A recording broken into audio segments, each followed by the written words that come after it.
The Latvian president has come to one of Europe's most sensitive borders as the Baltic country faces growing security threats from its eastern neighbors, from irregular migration to the risk of war. I'm standing here in Latvia, with Belarus being just on my side. The fence behind me was built 2 years ago to cope with irregular migration. Irregular migration is something European leaders call hybrid attack by Lukashenko's regime. However, in the recent months, Latvia has been struggling to cope with the numbers of migrants trying to cross the border.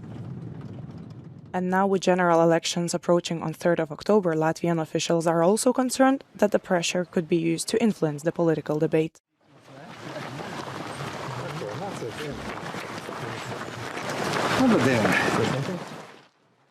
Partly this is because Latvia got 5 elections in October, that's number one. And of course then it's very important somehow to show that we are not able to cope with the pressure, to somehow indirectly influence electoral process, to somehow also make our public feel unsafe and vulnerable. But Latvia is also acknowledging that parts of its border protection system are still being completed. The physical fence along the 173-kilometer border with Belarus is now in place. Latvia is adding surveillance technology, cameras, drones, towers, to better protect the border. Amerikas ražojuma dāvinājums arī ļoti laba ierīce.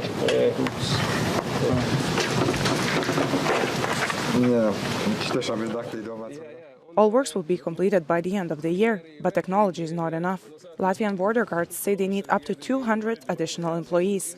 And in recent months, they have received support from neighboring countries, including Lithuania, Estonia, and Finland.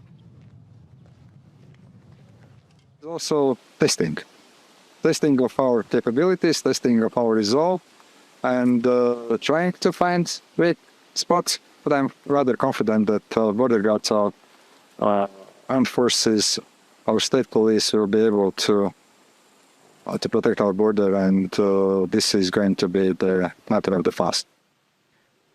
This summer, Latvia had days when it recorded more than 100 attempted illegal crossings from Belarus. Last day, and so that was 109.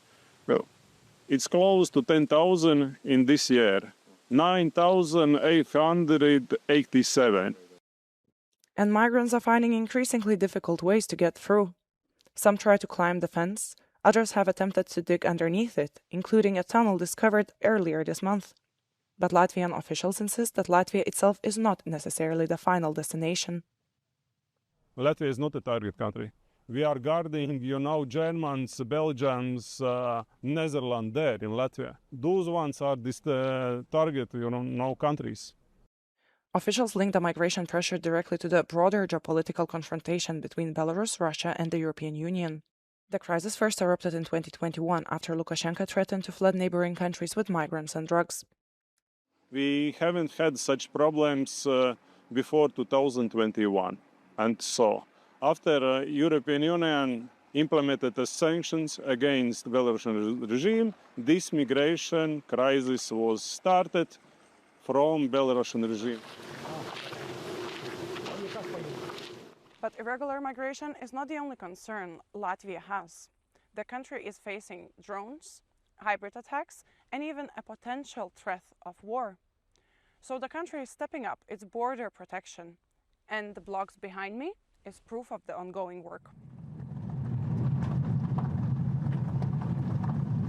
These blocks, all these fortification materials would help us to enable this terrain. So we, our defenders, our units and allied units will use it to support it.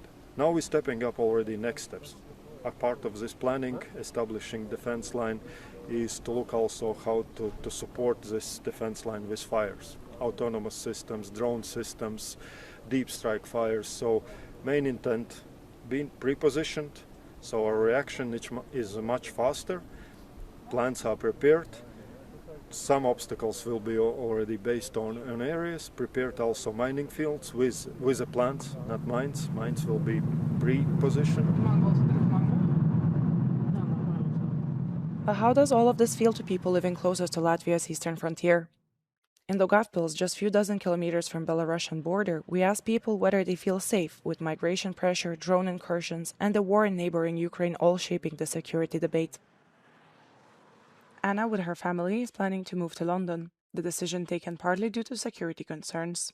We were thinking to move or not to move, but when the drones started flying, yeah. So like that last incident, was it the last drop for you? Mm-hmm. So it's pretty recent decision. Mm-hmm. Okay, so you don't feel safe here? No, we don't. Do you think that the threat of war is really close? Yeah. I wouldn't say it's a threat. I just hope that the war finishes in Ukraine soon and it'll be fine again, because that's the only problem. Actually, I feel safe living in Daugavpils, but when started drone flee to Latvia, actually it's a little bit. I'm a little bit worried about it. Just days ago, a NATO fighter shot down a drone over Latvia. Are you expecting more hybrid threats from Russia and I Belarus? think we are much better prepared, but we never can rule out anything. We see that NATO has now updated its procedures, NATO air policing is working, but this is the reality. We have our reality, Poland, Romania has their reality, and we need to adapt and to use it.